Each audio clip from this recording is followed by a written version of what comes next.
Hi friends, स्वागत है आपका आज के टॉपिक्स में। आज का हमारा टॉपिक्स है BFF टेट की हिस्ट्री का, जो कि हम यूपीएससी और नेट एग्ज़ाम के हिसाब से इसको हम पढ़ने की कोशिश करेंगे। इसको शॉर्ट में हम समझने की कोशिश करेंगे। मेरा नाम विनोद है और आपका स्वागत है आपके चैनल इजी नोट्स स्टडी में। तो चलो शुरुआत करते हैं। पिछली वीडियो में हमारे कुछ भाई ने कमेंट्स किया था कि इसमें जो आप टॉपिक्स पढ़ाते हो ना, वो कि बुक के हिसाब से नहीं पढ़ाते, कि बुक में दिया हुआ वैसे का जैसे जैसे जैसे बीए में हम बुक में से याद करते हैं कई फ्रेंड्स, तो उसको बुक के हिसाब से नहीं पढ़ाते आप इसको। तो उसको बताना हम चाहते हैं कि भाई ये मतलब हम यूपीएससी के हिसाब से, इसको नेट के हिसाब से हम सिंपल शॉर्ट में समझने की कोशिश करते हैं। तो उसको हम चलो आज शुरुआत करते हैं हमने की। बुक में अलग देता है, बुक में ज़्यादा एक्सप्लेन देता है जो हमारे समझ में नहीं आता है, इसीलिए हम इसको नोट से समझने की कोशिश करते हैं। तो चलो शुरुआत करते हैं। आज का हमारा टॉपिक है नवपाषाण काल, यानी कि उससे पहले कि हमने इससे पहले चैप्टर में हमने पाषाण काल को पढ़ा था।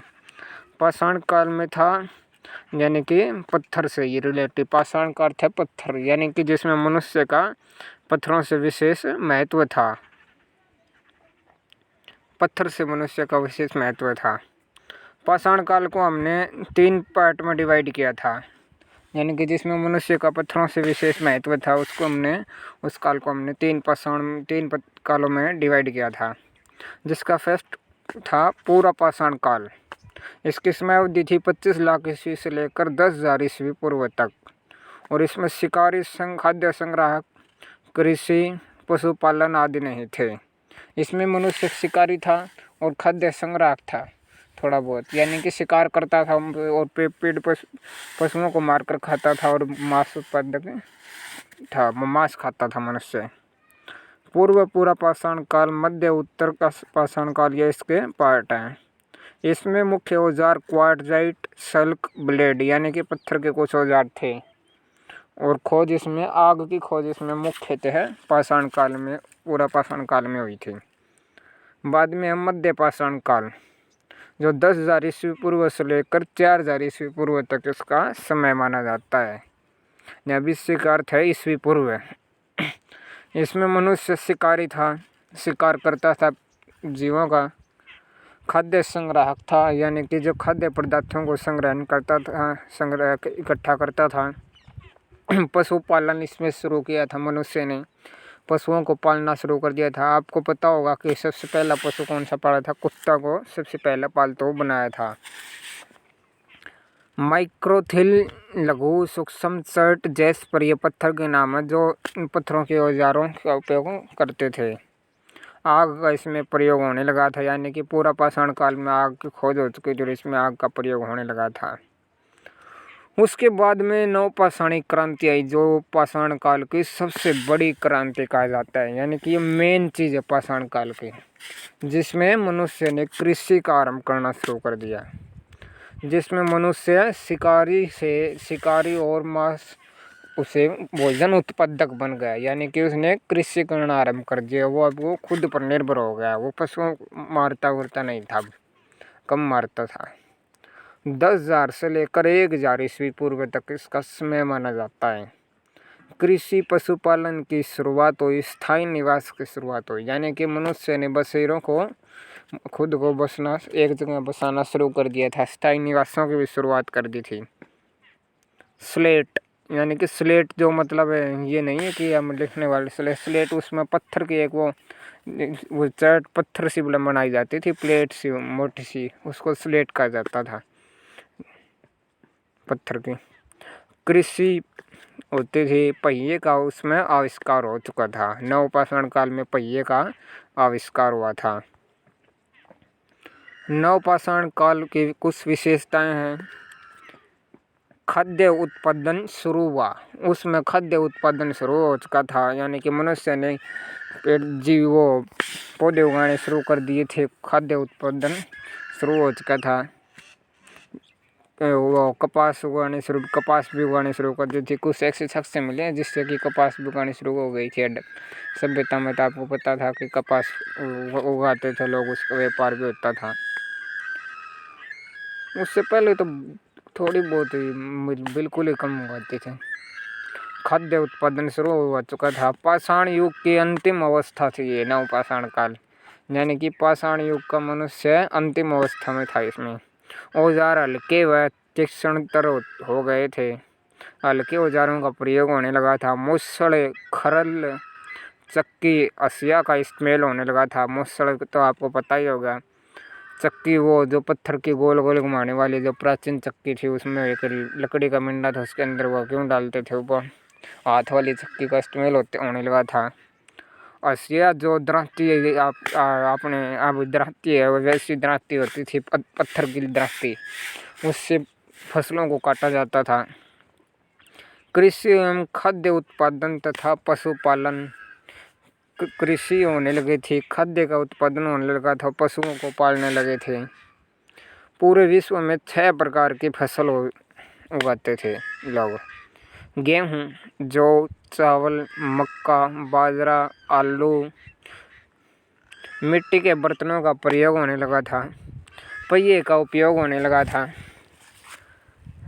कताई माल निर्माण, कताई माल निर्माण यानी कि जो सूती वस्त्र थे उन कताई भी शुरू हो चुकी थी। इन्हें सभ्यताओं के संवहन के नाम से भी जाना जाता है।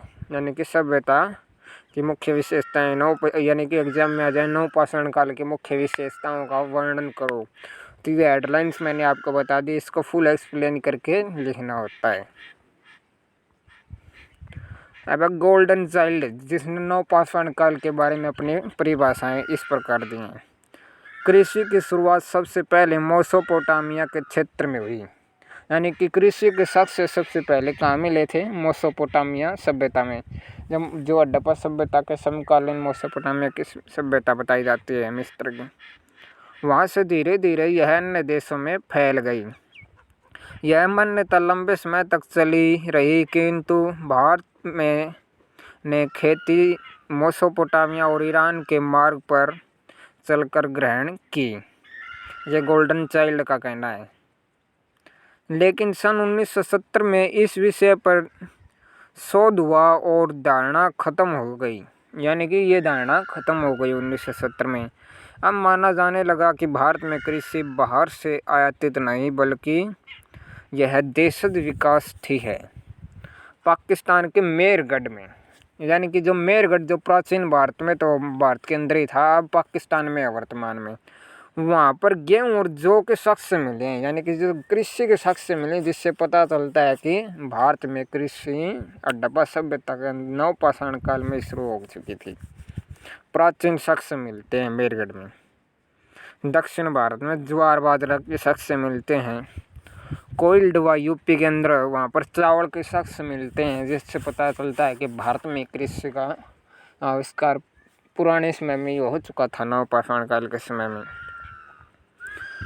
अब हम नवपाषाण काल संस्कृति का प्रादेशिक विभाजन को कवर करें। प्रादेशिक यानी कि क्षेत्र के विभाजन पर आधार पर, यानी कि क्षेत्र के यहाँ कहाँ का है, नवपाषाण काल की शुरुआत कैसे हुई, इसको हम उत्तर पश्चिम भारत, उत्तर भारत और मध्य भारत, मध्य गंगा घाटी, पूर्व भारत और उत्तर पूर्व भारत और दक्षिण भारत, इसके अंदर कवर करेंगे। इससे पहले कि ये टॉपिक्स को हम एक्सप्लेन से समझें, आपको पता होना चाहिए दिशाओं का ज्ञान। यानी कि ऊपर होती है उत्तर दिशा भारत की, नीचे होती है दक्षिण, और जो राजस्थान की साइड है वहाँ पर होती है पश्चिम, और जो असम, मणिपुर, मिजोरम है उस साइड होती है पूर्व। आपको मैप ले लेना होता है पास में, आप आराम से समझेंगे इसको। उत्तर पश्चिम भारत हम करेंगे, राजस्थान साइड का उत्तर पश्चिम भारत। पाकिस्तान का इलाका था इसमें शामिल है। पाकिस्तान में सिंध के मैदान और बलूचिस्तान से बना क्षेत्र नवपाषाण काल के अंतर्गत आता है। कृषि और पशुपालन का विकास हुआ था इसमें। मेरगढ़ यहाँ इसमें पाकिस्तान में आता है, जहाँ पर नवपाषाण काल में कृषि के साक्ष्य मिलते हैं हमें। किली गुल मोहम्मद क्वेटा यहाँ का एक मुख्य क्षेत्र है, जहाँ पर नवपाषाणी के जो मतलब साक्ष्य मिलते हैं। राणा गुंदाई से मिलते हैं अंजीरा। ये वे क्षेत्र हैं जहाँ पर नवपाषाणिक साक्ष्य मिलते हैं। मेरगढ़, यानी कि आप हमने बताया कि मेरगढ़ में साक्ष्य मिलते हैं कृषि के, पाकिस्तान के अंदर। गेहूँ जौ के साक्ष्य प्राप्त हुए। ढोर भेड़ बकरियों को पालने के साक्ष्य प्राप्त हुए। खुदाई में अन्य नवपाषाणिक के साक्ष्य मिले। औजार प्राप्त हुए हैं पत्थर के। छेनी, हाथ की चक्की, हड्डियों के औजार यहाँ से प्राप्त होते हैं। अवधियाँ इसका समय है, इसको 3 समय में बांटा गया है। एक तो 700 से लेकर 5500 ईस्वी पूर्व तक, एक 5500 लेकर 4500 ईस्वी पूर्व तक, और एक 4500 से लेकर 3500 ईस्वी पूर्व तक। किली मुहम्मद 1949 से लेकर 51 में यहाँ खुदाई हुई थी। नवपाषाण काल की वो मतलब साक्ष्य प्राप्त करने के लिए यहाँ पर खुदाई हुई थी। किसी को ने खुदाई करवाई थी यहाँ पर, यानी कि नवपाषाण काल के अंतर्गत। राणा गुंदाई, ये भी उसमें पाकिस्तान साइड में है। यायावरी समुदाय की उपस्थिति के प्रमाण मिलते हैं। मिट्टी के बर्तन पाए गए हैं। पालतू जानवरों की अस्थियां मिली हैं, हड्डियां मिली हैं। छिद्र वाली सुइयां मिली हैं, हड्डी की सुइयां मिली हैं छिद्र वाली। गुमला, छोटा हिस्सा गोमल घाटी में है। चित्रित मृद भांड मिले हैं। खिलौना गाड़ियाँ मिली हैं पत्थर की। पशुओं और औरतों की लघु आकृतियाँ मिली हैं। अब उत्तर भारत जम्मू कश्मीर साइड का बुर्जोम इसमें शामिल है। लोग गोलाकार अंडाकार गर्त निवास में रहते थे। क्यों रहते थे यहाँ गोलाकार, आपको पता होना चाहिए, क्योंकि यह बर्फ़ के साइड का इलाका था, यानी कि यह पर्वतीय इलाका था, इसलिए यहाँ पर बर्फ़ पड़ती थी। इसलिए यहाँ पर गोलाकार और अंडाकार घर होते थे, ताकि बर्फ़ वहाँ से आराम से वो नीचे चली जाए और वो घर के ऊपर बर्फ़ इकट्ठी ना हो। आज भी वहाँ पर ऐसे ही घर बनाए जाते हैं, ढलवा घर छत बनाई जाती है। शिकार करते थे लोग, मछली मारते थे, कृषि से परिचित थे, यानी कि कृषि करते थे। गर्त निवास के पास पत्थर और हड्डी के औजार रखे जाते थे। खुरदरे धूसर पीले रंग के मृद भांड मिले हैं। अस्थियां उद्योग मिले हैं, यानी कि हड्डियों से जो चीज़ बनाई जाती थी वे उद्योग यहाँ पर मिले हैं। कांटेदार बर्छी, नुकीला यंत्र, भाले का जोड़, कटार, ये कुछ औजार हैं जो पत्थरों से बनाए जाते हैं। अनुष्ठानिक कार्यों के संकेत मिलते हैं यहाँ पर। अनुष्ठान, धार्मिक अनुष्ठान भी किए जाते थे। कोल्डिवा, ये भी उत्तर भारत में है। उत्तर प्रदेश में बेलन घाटी में अवस्थित है। चावल के शक से प्राप्त हुए हैं यहाँ पर। लाल बर्तन वाला स्थल है। चावल की भूसी बर्तन में लगा दी गई। लोग चूल्हे चौके से युक्त लेप वाले घरों में रहते थे। कृषि और पशुपालन करते थे। मुख्य फसल गेहूँ, चावल, मूंग, मसूर थी। साल में 2 फसल उगाते थे लोग, यानी कि आज की तरह 2 फसल उगाते थे। भारी मात्रा में मृग श्रमों से बनी वस्तुएं प्राप्त होती है। हड्डियों के आभूषण मिले हैं यहाँ पर। पत्थर से बने सूक्ष्म औजार मिले हैं। लोग चूल्हे चौके से युक्त लेप वाले घरों में रहते थे। कृषि पशुपालन की करते थे। मुख्य फसल गेहूँ, चावल, मूंग, मसूर थी, यानी कि ये तो हमने बताई दी। अब पूर्वी भारत जमीन है असम साइड का। झारखंड, बंगाल, बिहार इसमें शामिल है। कुचई पत्थर के औजार मिले हैं यहाँ पर। गोब्बल ईशान मंदाकिनी नदी के दाएं किनारे पर स्थित है। यह स्थल दूसरा हाथ से बने मिट्टी के बर्तन मिले हैं यहाँ पर। नवपाषाणिक मिट्टी के बर्तनों के साक्ष्य यहाँ पर हमें मिलते हैं। यहाँ पर कुछ कृषि के साक्ष्य भी मिलते हैं, जिससे पता चलता है कि नवपाषाण काल में यहाँ भी कृषि होती थी। अब है उत्तर पूर्वी भारत। जाजोन दलिहानिंग क्षेत्र असम की उत्तर कछार पहाड़ियों पर स्थित है। यह क्षेत्र पत्थर, जीवाश्म, मसूला, फावड़ा, छेनी, पीसने की पट्टियाँ, चक्की मिली हैं यहाँ पर। दक्षिण भारत कर्नाटक, आंध्र प्रदेश, तमिलनाडु, केरल पत्थर आसानी से उपलब्ध यहाँ पर हो जाते थे, क्योंकि यहाँ पर पथरीय पर्वतीय इलाका था। भीमा नदी और कावेरी नदी से घिरा क्षेत्र था। नदियों के कारण पानी सुलभ मिल जाता था। पशुओं के लिए चारागाह यहाँ पर उपलब्ध होते थे। चूल्हे चौके भंडार गृह सभी घरों में थे। शिविर तथा स्थायी निवास दोनों तरह के स्थल पाए गए हैं। कृषि पशुपालन होता था। ज्वार बाजरा जौ मूंग जुले दाने पाए गए हैं। झुलसे यानी जले दाने पाए गए हैं। ज्वार बाजरा के जले गए दाने पाए गए हैं। इससे क्या पता चलता है?